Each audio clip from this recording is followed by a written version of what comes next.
नमस्कार, ये हमारा GS बाई SM चैनल है और आप सबका स्वागत है इस चैनल पे। ये हमारे चैनल का पहला वीडियो है। शॉर्ट्स तो मैंने पहले ही डालने शुरू कर दिए थे रीजनिंग का भी मैं जल्द ही एक वीडियो लेके आने वाली हूँ, सारे चैप्टर्स का कि कैसे करना है विद एग्जांपल्स, विद सॉल्यूशन और अप्रोच। सबसे पहले आज जो हमारा पहला वीडियो इस पे आते हैं, ये साइंस, बेसिक साइंस का है जो हर कॉम्पिटिटिव एग्ज़ाम में आता है। UPSC से लेके बैंकिंग, रेलवे, टीचिंग, किसी भी एग्ज़ाम की आप तैयारी कर रहे हैं तो सब में एक साइंस का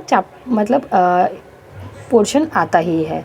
तो उसमें भी ये सेल चैप्टर है बायोलॉजी का, पूरा एकदम टू दी पॉइंट है। सारे इसमें जितने भी क्वेश्चंस आ सकते हैं आपके सेल चैप्टर से, वो सब दिए हुए हैं, हैंड रिटन नोट्स के थ्रू है। सो आई होप कि मेरा वीडियो आपको पसंद आएगा। उसके पहले मैं बोलना चाहूँगी, प्लीज़ मेरे चैनल को लाइक करें, शेयर करें, सब्सक्राइब करें। So let's begin. तो देखते हैं हमारा सेल चैप्टर, सेल क्या है। चलिए, सबसे पहले हम जानेंगे कि सेल की डिस्कवरी किसने की थी। सेल की डिस्कवरी हमारी की थी रॉबर्ट हुक साहब ने। इन्होंने जो सेल डिस्कवर किया था वो डेड था।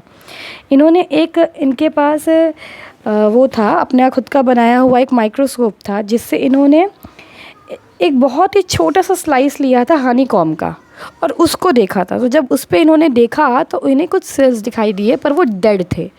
ठीक है, उसके बाद आई हमारी ल्यूवेनहॉक साहब, जिन्होंने डिस्कवर किया था फ्री लिविंग सेल्स। तब तक इनके टाइम पे इतना एडवांस नहीं था रॉबर्ट हुक साहब के टाइम पे। तो ल्यूवेनहॉक साहब के टाइम पे हमारे जो माइक्रोस्कोप थे वो काफ़ी एडवांस हो गए थे, तो इसीलिए इन्होंने कुछ फ्री लिविंग सेल्स देखे थे पॉन्ड वाटर में पहली बार। अब ये है रॉबर्ट हुक। अब याद रखिएगा, रॉबर्ट ब्राउन है जिन्होंने न्यूक्लियस डिस्कवर्ड किया था सेल के अंदर। तो रॉबर्ट हुक ने किया आपके डेड सेल, ल्यूवेनहॉक ने किया आपके फ्री लिविंग सेल्स और रॉबर्ट ब्राउन ने किया न्यूक्लियस। जब भी आपसे पूछे कि सेल किसने डिस्कवर किया है तो आप रॉबर्ट हुक कहिएगा, लेकिन जब आपसे कहे कि फ्री लिविंग सेल किसने किया है तो आप ल्यूवेनहॉक बोलिएगा। अब परकिंज जी की बात करते हैं। इन्होंने आपका टर्म प्रोटोप्लाज्म दिया। इन्होंने प्रोटोप्लाज्म की डिस्कवरी नहीं की थी, इन्होंने कुछ चीज़ देखी, ऑब्जर्व किया और मतलब उसे प्रोटोप्लाज्म कह दिया कि ये प्रोटोप्लाज्म नाम इसके लिए सूट करेगा। तो इसे आप याद रखिएगा। इसके बाद देखते हैं कि सेल थ्योरी क्या होती है, आखिर सेल थ्योरी है क्या, इसे किसने डिस्कवर किया, एटसेट्रा।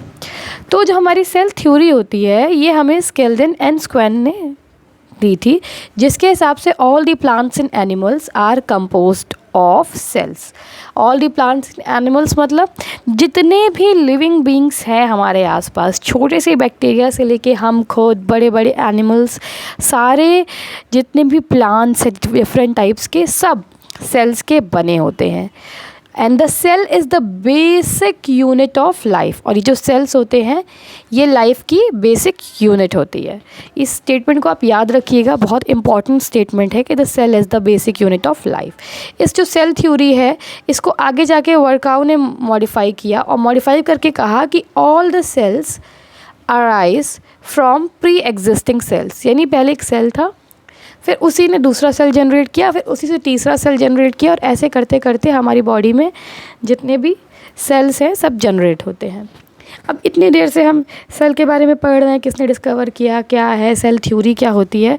जानते हैं कि सेल क्या होता है, इसे हम क्या कहते हैं। ठीक है, सेल हम जो है हमारा fundamental, structural and functional unit होता है लिविंग ऑर्गेनिजम्स का, सारे ही लिविंग ऑर्गेनिजम्स का।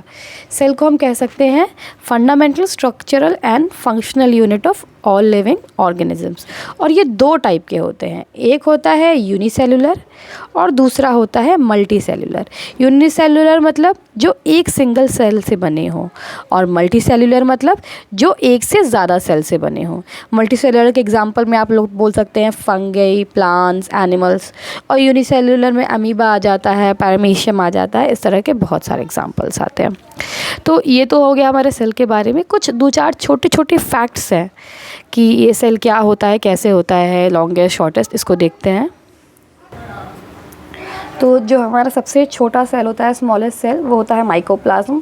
0.3 μm लेंथ होती है जिसकी। सबसे लार्जेस्ट आइसोलेटेड सिंगल सेल जो होता है वो एग ऑफ ऑस्ट्रिच है। ठीक है, लॉन्गेस्ट सेल जो है सॉरी, वो हमारी बॉडी में है नर्व सेल। 2 फैक्ट्स और यहाँ पे है कि जो बैक्टीरिया का साइज़ है वो 3 to 5 म्यू एम होता है। देखिए इससे भी छोटा है हमारा माइकोप्लाज्म का, 0.3 म्यू एम लेंथ है।